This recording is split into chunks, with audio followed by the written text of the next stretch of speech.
Hey guys, I just got done doing a little bit of wintertime pond maintenance. Cleaned out some filters. And let me tell you, definitely get yourself psychologically ready for sticking your arms into 40-degree water. So I talked about last week doing a filter modification video. So I'm going to do that here shortly. So stand by for that video, guys. Thanks. All right, guys, we're down in the basement. As I said earlier, did a quick little filter change, or filter cleaning, I should say, in the outside pond. Fish seem to be doing good. Water is plenty cold. Everything in the aquarium front, fish are doing good. Have no issues there. So what we're going to talk about today is just modifying or tweaking, if you will, a filter. In this instance, I'm using the BioWheel Marine Land filter. So far, I'm pretty impressed with them. I've never used this style before until now. Back when I was into aquariums more, this wasn't a style of hang-on back filter you could get. They were pretty basic. So we're just going to go through a quick little step-by-step, and then I'll show you, which you have seen in other videos, I will show you the ones I have on the 55-gallon and how they're operating together in tandem, and we'll go from there. So right here, as you can see, up to 75-gallon aquarium. Both filters I have in the big tank are rated for that. As I said in an earlier video, I'm running about 3 times the amount of filtration that I need to. So you kick this bad boy open, try to get it out without all falling apart, which did not work. All right, so if you do happen to get one of these BioWheel filters, little pointer on these, before you put these in to do their thing, take and let those sit in the aquarium water, put them right in the water, and spin them around, let them soak up the water. Because when you put them in here dry, they'll tend to want to float on the water that comes out. So get them saturated with water before you install them, if you ever do use this kind of filter.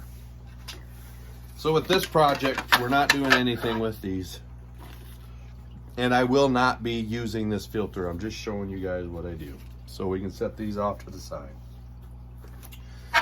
Your covers, set those off to the side. So when you buy a filter, you usually get these pre-packaged, pre-manufactured filters.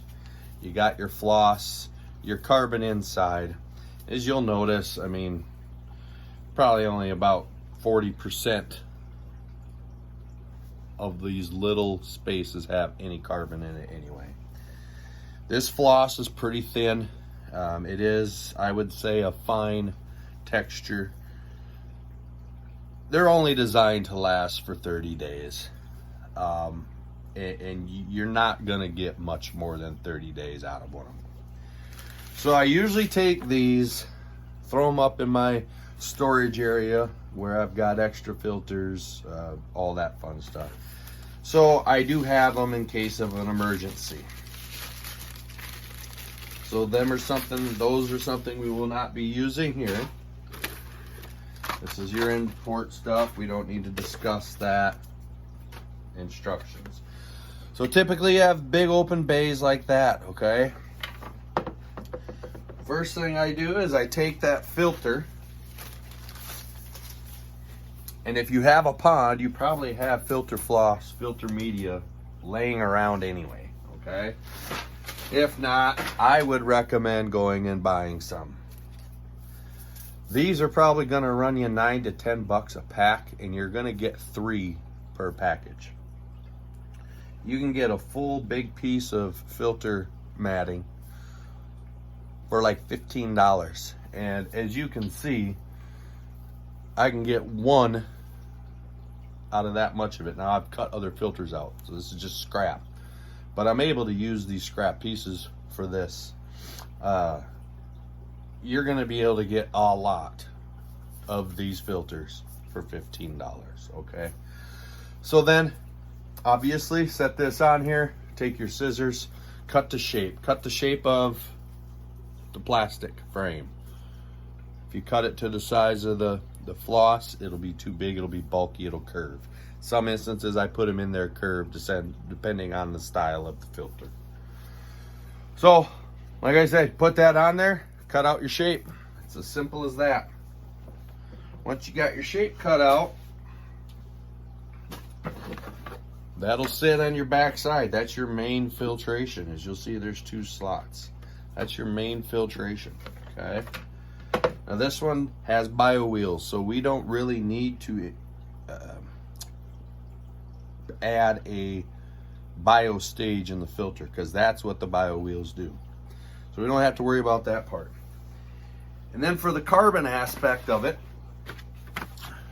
Marine Land makes these refillable, reusable carbon cartridges, and they work wonderfully. I won't open this one, but you just unclip them, you fill it with your carbon, clip it back up, slide it into that first slot. That takes care of your chemical filtration. You can buy a 20-pound box of activated carbon for, I think it's roughly $20 if I remember right, on eBay, Amazon, and that will last you forever. I don't even think you put 4 ounces in one of these, and we're talking 20 pounds. So they'll last you a long time. And again, it's a lot cheaper. Just like a regular filter, once you get your activated carbon in here, take it, rinse it off, get all the dust off, you're good to go, drop it in there. So with this style filter, it is really that simple, okay? So let's pretend this is not the bio wheel filter, and it's just a typical hang-on back aquarium filter. We've cut our pad for the back. We're just going to use this as a visual, all right? And you always want your carbon in front of your mechanical filtration. So that goes in there. So then you have this bay up here. That's where you're going to want your biomedia, okay? So there's multiple things you could do. You can use the ceramic rings, which I recommend. I think they're the best thing, because for the size, the volume that these are, the amount of beneficial bacteria that will grow on them is astronomical. You're not gonna find something this simple, this cheap, that works as good as this does. Or you can get some porous, because this is very porous, you can see through it, as you'll tell, all right? It's a little dirty. Some porous foam, and cut those to size and set them in the front. This is your biomedia. This is what your beneficial bacteria would grow on. You would not clean this. You would only clean your pad. So you have your cut piece, and then you would have your charcoal, then you would add your biomedia in front of that. And I'll show you how that's done on the other filter that I have. So, simple little breakdown. Like I said, I take this stuff, I throw it away. I cut my own pads. Refillable carbon cartridges. If it's not a bio wheel, I have some type of biomedia in front for the beneficial bacteria to grow in. So I'm going to take this, go over to the big tank. I'm going to show you guys how I have my filters working in tandem, because they're not all set up the same way. And then I'll go over to the little one and show you without bio wheels what I'm doing there. And the other one on here does have that too. So stand by for that part of the video. All right, gang, we're over here. As we've shown you before, this one I have the mechanical filtration and the bio filtration, the 2 bags of ceramic media, okay? There is no activated carbon in here. Carbon is your chemical aspect, like if you were to have chlorine and it helps with odor, all right? That's about the only thing it's needed for. Over here is the bio wheels one. And on this one, I have my bio filtration going on the wheels. Here's my carbon filters. Here's my mechanical filters. When this gets cleaned, I take these out, clean them off, stick them back in. Take the carbon cartridge out, dump out the bad carbon, put in new carbon. That's simple. And if we go over here,